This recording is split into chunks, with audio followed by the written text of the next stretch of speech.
സ്നേഹത്തിൻ ഭാഷയിൽ എഴുതിയ കാവ്യം മുത്തുനബി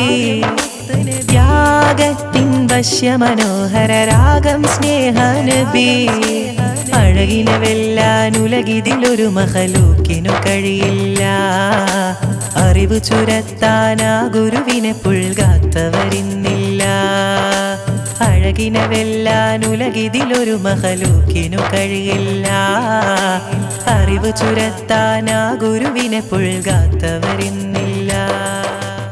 മുത്തായ തങ്ങൾ താളർന്നു കിടക്കുന്നു മുത്തുമോൾ ഫാത്തിമ ചാരത്തിരിക്കുന്നു ഏറ്റം വിഷാദത്താലുപ്പായെ നോക്കുന്നു ഏറെ പരിചരിച്ചെല്ലാരും നിൽക്കുന്നു